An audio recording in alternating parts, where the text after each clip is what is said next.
5살 체루는 아프리카 케냐 웨스트 포코트라는 곳에 살고 있습니다. 이 지역은 사하라 남단에 바로 위치해 있기 때문에 1년 내내 물이 부족한 그런 지역입니다. 체루는 아침에 일어나서 거의 하루 종일 발이 불을 틀 때까지 걸어 다닙니다. 왜냐하면 물을 찾기 위해서지요. 이 10km는 기본적으로 걷고요. 그리고 물을 찾아서 없으면 그 한참을 걸어가서 악어가 우글대는 댐에까지 가서 물을 찾아온다는 겁니다. 5살짜리 이 꼬모가 악어들 틈을 비집고 들어가가지고 물을 떠온다고 생각을 해보십시오. 참 마음이 그 안타까운 마음이 들죠. 그럼에도 불구하고 이 체루가 먹을 수 있는 물은 거의 흙탕물이라고 합니다. 모기와 파리의 애벌레가 이렇게 득실거리는 그 물밖에 먹지 못한다는 거예요. 그래서 체루의 엄마는 항상 머릿속에서 생각한답니다. 이 물의 등급을 매기는 거죠. 밥을 해먹을 물, 그리고 아이들 마실 물, 그리고 빨래할 물, 그리고 염소에게 줄 물, 그리고 나면 정작 아이들을 씻기고 자기가 씻을 물은 하나도 남지가 않는데요. 물이 아주 정말 귀한 땅이죠. 우리나라는 물이 흔해서 걱정이 없습니까? 모내기 물싸움에는 부모 자식도 없다라는 말이 있다고 합니다. 모내기철에 물을 대야 되는데 이 사실 밭고랑 하나 이렇게 터가지고 남의 논에 물 대어주는 거 평상시에는 별것 아닙니다. 그런데 내 모판에 모가 바싹바싹 타 들어가는데 지금 남의 집 논에 물을 먼저 댈 수 있습니까? 우리 집 논에 물이 찰랑찰랑하게 차져야 그 다음에 나눠줄 수 있는 것 아니겠습니까? 비단 물뿐이 아니죠. 뭐든지 부족하면 귀해집니다. 사막에서 정말 갈증에 시달리는 사람에게 물 한 모금은 정말 천금보다도 귀한 그런 것이죠. 오늘 말씀은 예수님이 사마리아 여인과 만난 자리에서 이어진 대화입니다. 우물물을 달라는 예수님, 그리고 왜 나에게 물을 달라고 하십니까? 라고 되묻는 여인. 이 이야기는 이렇게 시작됐죠. 어떻게 보면 평범한 이야기처럼 이렇게 흘러가는 듯 싶습니다. 그러나 그 행간을 들여다보면 치열합니다. 이 안에 갈증은 물론 그대로 드러나고 있고요. 그리고 불만, 또 오해, 이런 것들이 막 뒤섞여 있음을 알 수가 있습니다. 우물물이라는 아주 단순한 소재에서부터 시작을 했죠. 그런데 이 물, 우물물이라는 게 평범하고 흔한 것이 물이라면 물입니다. 그런데 물은 또한 가장 필수적인 것 중에 하나가 바로 이 물 아닙니까? 만약에 세상에 물이 다 사라졌다고 생각을 한번 해보십시오. 그때부터는 이 물의 가치가 급등합니다. 왜냐하면 물이 없이는 살 수 없기 때문이죠. 이 물과 관련된 온갖 탐욕과 이권들이 막 개입해서 정신이 없을 겁니다. 물을 두고 나누었던 예수님과 이 사마리아 여인과의 대화가 오늘 말씀에 보면 예배로 이어지고 있습니다. 저는 이 장면이 참 신기해요. 물을 가지고 얘기하고 있던 이 대화가 어떻게 예배로 이어질 수 있었을까요? 이 여인은 관계에 대한 대단한 갈증이 있었던 여인입니다. 일단은 남편과의 관계가 이렇게 썩 좋지 않았습니다. 그것뿐만이 아니죠. 동네에서 같이 살고 있는 이웃들과의 관계도 별로 안 좋았어요. 이 사람들의 눈을 피해서 우물물에 찾아오지 않습니까? 욕망과 예배, 이 두 가지는 어떻게 보면 아무 연관이 없는 것 같습니다. 그런데 예배의 뿌리를 가만히 따라 들어가 보면 그 안에는 욕망도 있습니다. 인생의 목마름, 갈증 때문에 예배에 나오기도 하고요. 그리고 이 갈증과 목마름을 넘어서기 위해서 예배의 자리를 소망하기도 합니다. 왜냐하면 우리는 다 그런 갈증, 목마름에 있는 사람들이기 때문이죠. 어떤 분이요, 우리가 살아가고 있는 곳곳에 거대한 신전들이 있다고 얘기를 합니다. 그 신전에 들어가 보면 그 아주 대단한 그 신상들이 질비하게 늘어져 있대요. 그래서 사람들이 그 신상 앞에 가면 얼어붙습니다. 그냥 딱 고정돼 가지고 그저 고개를 올려보다 보기도 하고 또 고개를 푹 숙이고 한숨을 쉽니다. 그리고 골똘히 생각해요. 묵상하는 거죠. 그 신전이 백화점이라고 합니다. 그 안에 가면 구두 신상, 또 뭐 신상 가방, 신상 코트, 이것들 앞에서 그냥 어쩔 줄을 모른다는 거죠. 어떤 목사님에게 한 부부가, 젊은 부부가 찾아왔답니다. 아이를 안고 이제 이 아이의 기도를 부탁드리려고 찾아온 거죠. 목사님이 아이의 이름을 물었습니다. 이름이 예하랍니다. 그래서 예수님과 하나님을 합친 이름이군요, 이렇게 물어봤대요. 그랬더니 그 엄마가 대뜸 이렇게 말을 합니다. 아니에요 목사님, 예일대, 하버드, 예하. 우리의 갈증을 이런 신상들로 해결할 수 있겠습니까? 자녀가 예하 나오면 모든 것이 만족이 되겠습니까? 사람들은 기본적으로 숭상하고 숭배합니다. 권력을 숭상하고 또 쾌락을 숭배해요. 탐욕적으로 모든 것을 자꾸 모으려고 하죠. 그래서 모으다 보면 그것이 나의 행복이 되어진다 라고 생각하는 사람들이 너무나 많이 있습니다. 욕망 자체를 예배하는 거죠. 세상 사람들이 거의 이런 식으로 살아갑니다. 오늘 말씀에 나오는 이 사마리아 여인도 다를 바 없었습니다. 이 여인의 삶을 한번 보세요.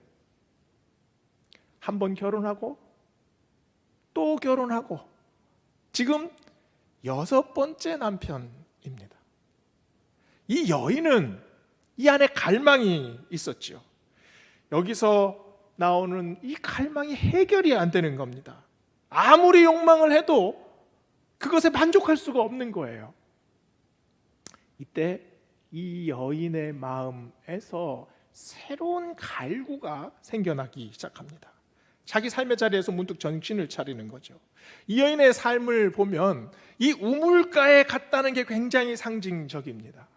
메마른 땅에서 이 물 한 모금 찾기 위해서 그 깊은 우물에 가서 물을 길러내지 않습니까? 그 물을 마시면 내가 목마름이 그칠 줄 알았는데 도저히 그치지가 않습니다. 더 목이 말라요. 그래서 지금 이 여인이 예수님에게 묻고 있지 않습니까? 우리 조상들은 이 산에서 예배했는데 사람들은 예배할 곳이 예루살렘에 있다 하더이다. 이게 뜬금없이 툭 튀어나온 질문 같아 보입니다. 그러나 이 여인의 마음은 간절하죠.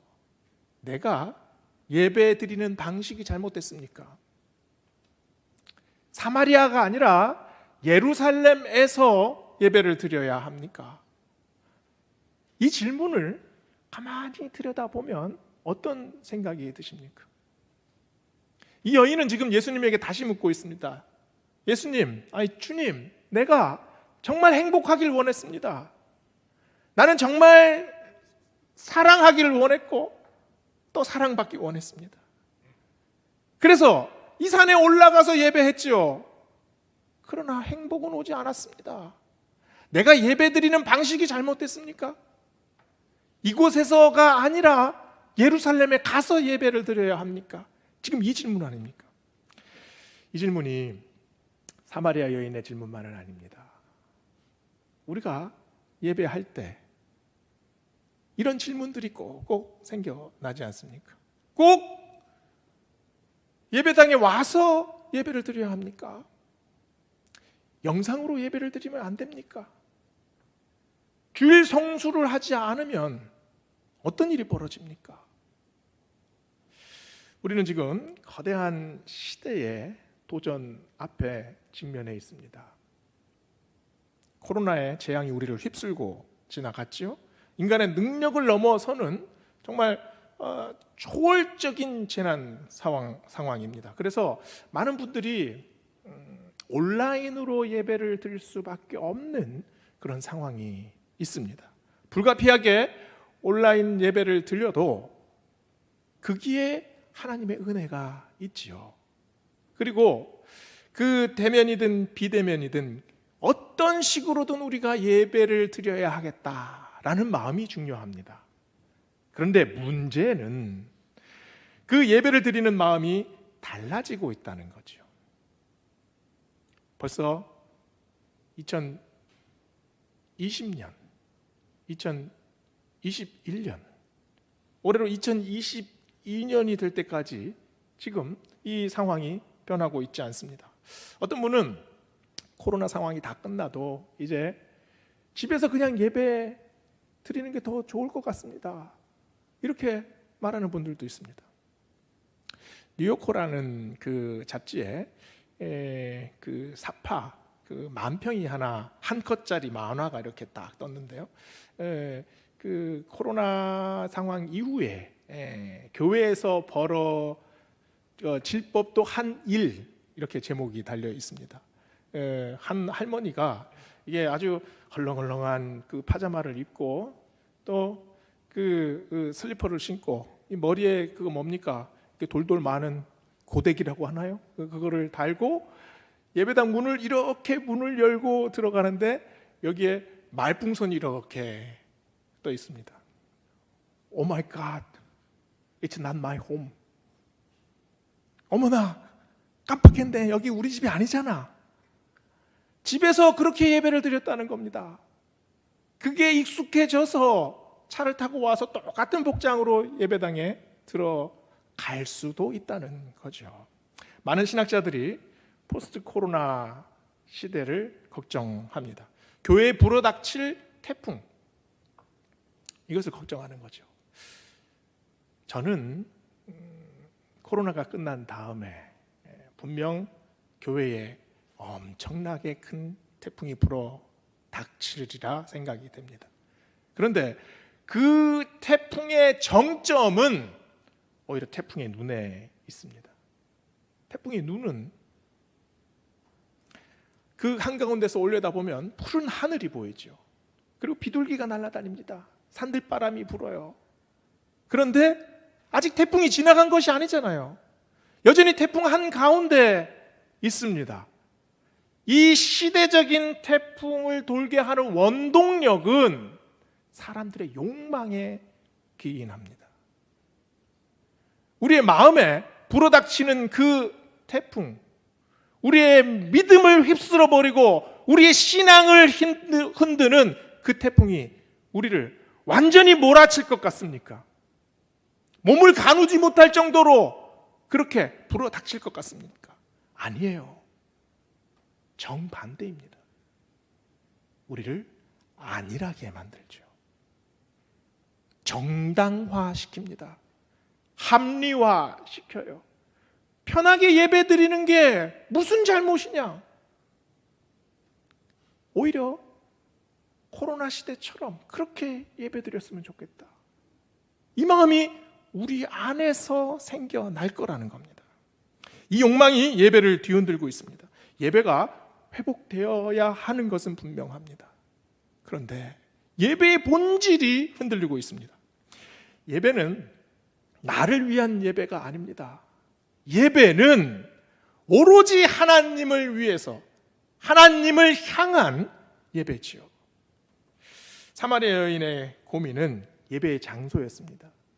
사마리아 여인의 질문은 여기서 이렇게 예배 드리는 것이 무엇이 잘못입니까? 이런 의도가 깔려 있지 않습니까? 여기에 자기 정당화가 들어가고 있습니다. 예배를 말하고 있지만 이 예배가 다시 자기 욕망으로 돌아오는 거죠. 질문 자체가, 이 사마리아 여인의 질문 자체가 자기 편의, 자기 입장, 자기 주장에 꽁꽁 묶여 있습니다. 이런 여인에게 예수님이 말씀하셨죠. 여자여 들으라, 내 말을 믿으라. 이 산에서도 말고 예루살렘에서도 말고 너희가 아버지께 예배할 때가 이르리라. 너희는 알지 못하는 것을 예배하고 우리는 아는 것을 예배하노니. 장소가 중요한 것이 아니다라는 말씀이죠. 사마리아건 예루살렘 이건 그것이 중요한 것이 아니다. 예배하는 방식이 중요한 것이 아니라 누구에게 예배하고 있느냐, 예배의 목적이 무엇이냐, 누구를 바라보고 있느냐. 지금 이 대답이십니다. 바로 이어서 예수님이 말씀하시죠. 너희는 알지 못하는 것을 예배하고 우리는 아는 것을 예배한다. 예배에 대한 생각을 한번 돌아보세요. 예배 시간에 5분 정도 늦는 건 괜찮다. 이건 예배를 제대로 알지 못하는 겁니다. 그러면 무슨 일이 있어도 예배 시간 5분 전에는 앉아 있어야 한다. 이건 역시도 예배를 완전히 알지 못하는 겁니다. 내가 정말 급해서 정신이 없으면 슬리퍼를 신고 예배에 드리러 올 수도 있지요. 어떤 분은 무슨 소리냐? 예배에 참석할 때는 항상 구두 신고 항상 양복 정작 차림 입고 앉아 있어야 한다. 이 두 가지 다 예배를 제대로 알지 못하는 겁니다. 이것이 사마리아가 옳으냐 예루살렘이 옳으냐, 이 공방이지요. 나의 태도가 옳으냐 너의 태도가 옳으냐, 지금 이 논리인 겁니다. 예수님이 말씀하신 예배가 어떤 맥락에서 이어지고 있습니까? 갈증에서부터 시작됐습니다. 사마리아 여인이 느끼는 목마름. 예배는 갈증의 해소이고 욕망의 해결입니다. 하나님을 인정하지 않는 사람은 예배가 필요 없지요. 하나님의 주권을 믿지 않는 사람은 예배에 참석하지 않습니다. 하나님의 붙드심, 하나님의 이끄심, 하나님의 인도하심이 그 사람 중심에 세워지지 않은 사람은 예배와 무관한 인생을 사는 사람입니다. 인생의 처음과 끝, 고난과 역경, 공허, 허무, 무력함, 병들고 늙고 죽는 이 모든 인생의 단계를 오직 나의 힘으로 나의 능력으로 헤쳐가겠다라고 생각하는 사람이지요. 이런 사람에게는 예배가 필요 없습니다. 그러나 하나님의 도우심을 바라는 사람은 다릅니다. 하나님이 나의 한 걸음 한 걸음을 인도하고 계십니다. 저는 하나님 없이 한순간으로도 살 수 없습니다. 하나님이 나의 호흡이십니다. 하나님이 나의 생명이십니다. 하나님이 나의 생명수 되십니다. 나를 지으신 분도 하나님이시고 나를 여기까지 이끌어 주신 분도 하나님이시고 하나님이 나를 붙드시고 여기까지 인도해 주셨습니다. 이 고백, 하나님의 손길 없이는, 그 은혜 없이는, 그 사랑 없이는 제가 살아갈 수 없습니다. 이 고백이 예배에 대한 갈구입니다. 그래서 예배는 타는 목마름의 해결이지요. 인생에서 해결되지 않은 갈증들이 있습니다.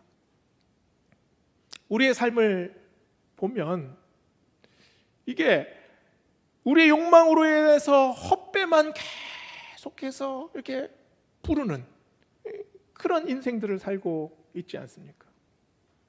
인생은 불타오르는 욕망과 또 그 불타오른 욕망이 한순간에 꺼져버리는 허망함, 그 사이에 무한한 반복입니다. 한순간 정신 차려보면 내 삶이 막 살아난 것 같았다가도 순간에 그 욕망이 꺼져 버리면 그 허망함을 감당할 길이 없습니다. 그래서 이 마음에 하나님의 은혜가 임해야 합니다. 우리의 이 뻥 뚫린 마음에 하나님의 그 은혜의 생수가 흘러야지요. 하나님을 향한 갈망, 타는 목마름, 이것은 예배가 이것이 옳으냐 저것이 옳으냐 이 논란을 돌파합니다. 욕망과 허물을 완전히 뛰어넘지요.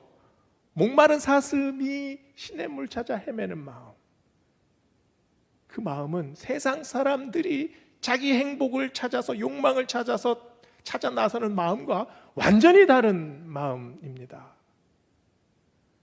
그 생수를 우리가 마셨을 때 우리 영혼의 목구멍이 하나님의 은혜로 충만해집니다. 그 생수를 우리가 들이켰을 때 마치 한여름에 얼음 냉수 들이키는 것처럼 우리 영혼의 오장육부가 다시 살아난다는 말이죠. 23절에 예수님이 이렇게 말씀하십니다. 하나님께 참되게 예배하는 자들은 영과 진리로 예배할 때가 오나니 곧 이때라. 하나님께서는 자기에게 이렇게 예배하는 자들을 찾으시느니라. 이때가 언제입니까? 이때가 예수님께서 사마리아 여인을 만나주신 바로 그때 아닙니까? 이 여인이 가장 공고하다고 느꼈을 때, 불만이 가득 차 올랐을 때, 나는 정말 불행하다고 생각했을 때, 인생에 낙이 없다고 느낄 때, 그리고 이제 모든 것이 무력하다고 느껴졌을 때, 그때 예수님께서 이 여인에게 찾아오셨습니다. 예배는 우리가 올려드립니다. 그러나 우리의 노력만으로 되는 것이 예배가 아니죠. 하나님께서 우리를 만나 주셔야 합니다. 예배가 되는 지점은 나와 하나님이 만나는 지점입니다. 하나님이 예배하는 우리를 찾으신다라고 오늘 말씀은 우리에게 전합니다. 예배에 임했을 때 하나님이 우리를 바라보시죠. 우리를 찾고 계십니다. 우리도 예배 속에서 하나님을 올려다 봅니다. 예배는 바로 하나님의 그 크신 영광과 우리의 부족함이 여기서 부딪히는 지점, 여기서 스파크가 일어납니다. 바로 은혜에 감복하는 불꽃, 거기서 하나님의 이름을 찬양하는 불꽃, 나의 마음이 뜨거워지는 바로 그 지점, 그게 바로 예배입니다. 예배 속에서 우리가 느끼고 고백하고 감사해야 할 지점이 바로 여기라는 거죠. 24절 보면은요, 하나님은 영이시니 예배하는 자가 영과 진리로 예배할지니라. 이 말씀을 개역 성경, 옛날 성경에서는 신령과 진정으로 예배할지니라 이렇게 번역을 했었죠. 그래서 우리가 생각할 때 예배를 정말 전심을 다해서 나의 모든 것을 쏟아붓고 집중해서 예배 드려야 한다라고 생각을 합니다. 물론 맞는 말입니다. 당연히 우리가 예배할 때 그러해야 하지요. 그러나 원문을 좀 더 자세히 들여다보면 이 영과 진리라는 말씀이 엔 푸뉴마티카이 엘레데이아라는 말씀입니다. 푸뉴마티카이 엘레데이아, 성령과 진리. 그 앞에 엔이라는 전치사가 붙었죠. 성령 안에서, 진리 안에서 드려지는 예배여야 한다라는 말씀이죠. 우리가 성령 안에서 드려지는 예배, 우리가 예배할 때 성령에 의지해서 예배한다는 말씀입니다. 우리가 성령과 함께 예배한다는 말씀이죠. 예배는 내가 드립니다. 그러나 예배 드릴 때 우리는 성령 속으로 우리가 진입합니다. 그래서 우리가 기도할 때 성령께서 말할 수 없는 탄식으로 우리를 위해서 기도하고 계시지 않습니까? 우리가 찬양할 때 우리를 이 성령님께서 소망의 언덕으로 이끌어 주십니다. 우리의 영혼이 상승하는 거죠. 내 마음이 어두워졌을 때, 내 마음이 낙담되었을 때, 앞이 보이지 않을 때, 그때 성령님께서 우리가 예배하는 그 자리에서 우리를 붙드시고 일으켜 세워주십니다. 그리고 나를 살려주십니다. 내 영혼을 살려주시는 거죠. 그래서 나를 하나님 앞에 바로 세워주십니다. 영과 진리 안에서 예배하라 라는 말씀은 영과 진리를 향해서 예배하라 라는 말씀도 됩니다. 예배를 통해서 우리는 하나님의 진리 앞에 섭니다. 하나님의 진리, 하나님의 전지전능하심, 하나님의 능력, 그 하나님의 은혜 앞에 서는 거죠. 그때 우리가 살아납니다. 우리가 우리의 일상 속에서 살아갈 때 예배로 돌아가야 하는 이유가 뭡니까? 예배 속에서 하나님을 만나기 때문입니다. 예배 속에서 성령의 은혜에 우리가 감싸 안음을 받기 때문이죠. 내가 어두워졌을 때, 내가 모든 힘이 다 떨어졌을 때, 내 인생이 막 시들어가고 있는 것을 내가 느낄 때, 그때 하나님께서 부어주시는 그 성령의 은혜, 그 생명의 생수 안으로 들어가면 우리가 다시 살아납니다. 우리가 다시 은혜 앞에 도달하게 됩니다. 오늘 이 아침에 우리가 예배의 자리에 앉아 있습니다. 우리가 홀로 앉아 있는 것이 아니라 성령님께서 우리와 함께 계십니다. 우리를 붙잡아 주시고 우리를 하나님께로 인도하고 계십니다. 바로 이 사마리아 여인이 그 우물가에서 예수님을 만났을 때, 예수님을 다시 올려다 봤을 때, 그때 하는 고백, 예수님께서 말씀하셨죠. 내가 바로 그니라. 이 사마리아 여인이 예수님을 그때 만나고 예배하게 됩니다. 오늘 이 자리에서도 우리 모두가 다시 예수님 앞으로 나아가 예배하는 자 되기를 축원합니다. 기도하시겠습니다.